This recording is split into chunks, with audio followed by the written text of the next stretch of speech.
नमस्ते दोस्तों, आपका स्वागत है हमारे चैनल पर। आज के वीडियो में हम चर्चा करेंगे उन दिनों कि जब डॉक्टर भीमराव अंबेडकर को सन 1947 को स्वतंत्र भारत के नए संविधान सभा की प्रारूप समिति के अध्यक्ष के रूप में नियुक्त किया गया था। उनके सामने संविधान का प्रारूप तैयार करने का चुनौतीपूर्ण काम था, जो अत्यंत पेचीदा और जटिल कार्य था। संविधान प्रारूप समिति के 7 सदस्य थे, लेकिन विभिन्न कारणों से वे अपना पूरा सहयोग न दे सके।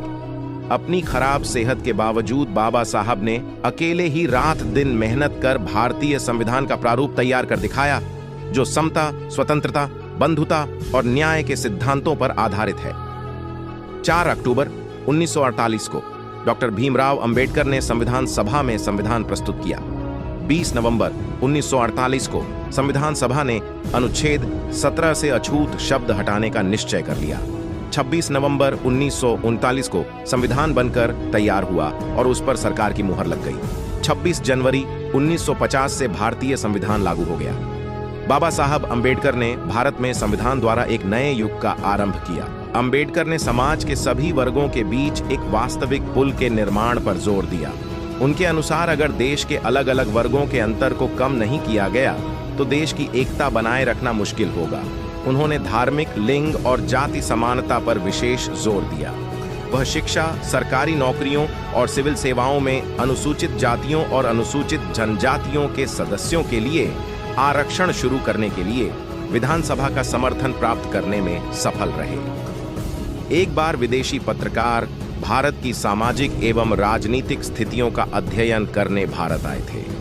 उन्हें गांधी जी, मोहम्मद जिन्ना एवं डॉक्टर भीमराव अंबेडकर से मुलाकात के लिए रात का समय मिला। बाबा साहब ने रात के 2 बजे का समय मुलाकात के लिए दिया।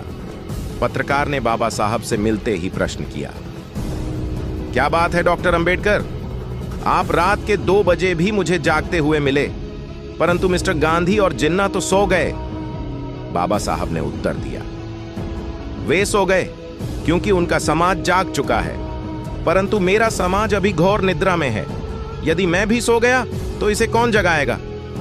अंबेडकर की यह बात सुनकर विदेशी पत्रकार हैरान रह गया। बाबा साहब नेहरू मंत्रिमंडल में गैर कांग्रेसी मंत्री थे। संसद में कानून मंत्री के रूप में उन्होंने हिंदू कोड बिल पेश किया, जिसमें उत्तराधिकार, गुजारा भत्ता, विवाह, तलाक, गोद लेना एवं नाबालिगपन पर प्रगतिशीलता की दृष्टि से विचार किया गया था।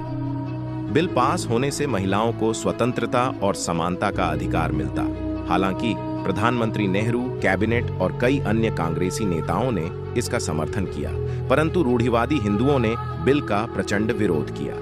बिल पास न होने से अंबेडकर बहुत निराश हुए और उन्होंने सितंबर 1951 को कानून मंत्री पद से इस्तीफा दे दिया। अंबेडकर ने वर्ष 1952 में लोकसभा का चुनाव एक निर्दलीय उम्मीदवार के रूप में लड़ा। इस चुनाव में उन्हें हार का सामना करना पड़ा। मार्च 1952 में उन्हें संसद के ऊपरी सदन यानी राज्यसभा के लिए चुना गया और अपनी मृत्यु तक वो इस सदन के सदस्य रहे। भारत और पाकिस्तान का विभाजन हो गया था और दोनों राज्य पूर्ण रूप से स्वतंत्र हो गए थे। इस विभाजन में अछूतों को कुछ भी नहीं मिल पाया था, इसलिए डॉक्टर भीमराव अंबेडकर बड़े चिंतित थे। उन्होंने जीवन भर संघर्ष किया और दलितों ने बड़ी कुर्बानियां दी, पर अंत में कोई ठोस फल नहीं मिला। अतएव अपने अंतिम प्रयास की दिशा में डॉक्टर भीमराव अंबेडकर अक्टूबर 1946 में लंदन पहुंच गए। वहां वह मंत्रियों, राजनीतिज्ञों और विशेषज्ञों से मिले ताकि अछूतों के हितों की अच्छी सुरक्षा का मार्ग निकल सके। लगभग सभी ने यह सलाह दी कि वह दलितों के अधिकारों के लिए संविधान सभा में ही संघर्ष करें। अंबेडकर चाहते थे कि दलितों को जनसंख्या के आधार पर प्रांतीय तथा केंद्रीय असेंबलियों और मंत्रिमंडली में प्रतिनिधित्व प्राप्त हो। वे लंदन के वार्तालापों से समझ गए कि अब अछूतों के हितों का निर्णय भारतीयों के ही हाथ में है।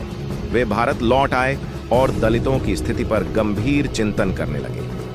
29 अप्रैल 1947 के दिन संविधान सभा ने सरदार पटेल द्वारा प्रस्तावित उस धारा को पास किया जिसमें यह ऐतिहासिक घोषणा हुई, किसी भी रूप में छुआछूत समाप्त है और छुआछूत के कारण किसी पर अयोग्यता थोपना दंडनीय अपराध होगा। सरदार पटेल द्वारा इस प्रस्ताव को पेश करना तो सौभाग्य की बात थी ही, बल्कि समस्त भारत के लिए यह स्मरणीय दिवस था, क्योंकि सदियों से चला आ रहा छुआछूत का हिंदुओं पर लगा कलंक साफ हुआ। हालांकि व्यवहार में अब भी बहुत से कट्टर हिंदू छुआछूत से ऊपर नहीं उठ पाए हैं। अगस्त 1947 को संविधान सभा ने संविधान प्रारूप समिति की नियुक्ति की, जिसमें डॉक्टर भीमराव अंबेडकर को भी चुना गया। डॉक्टर भीमराव अंबेडकर को कुछ आश्चर्य तो अवश्य हुआ, परंतु उस समय उन्हें और भी आश्चर्य हुआ जब उन्हें प्रारूप समिति का अध्यक्ष भी चुना गया। निस्संदेह जिस अछूत को जीवन भर कष्टों, कठिनाइयों एवं अपमानों का सामना करना पड़ा, आज उसको संविधान निर्माण की प्रक्रिया में सर्वोच्च स्थान मिला। भारतीय इतिहास में एक दलित के लिए यह न केवल आश्चर्यजनक बल्कि बहुत बड़ी उपलब्धि थी।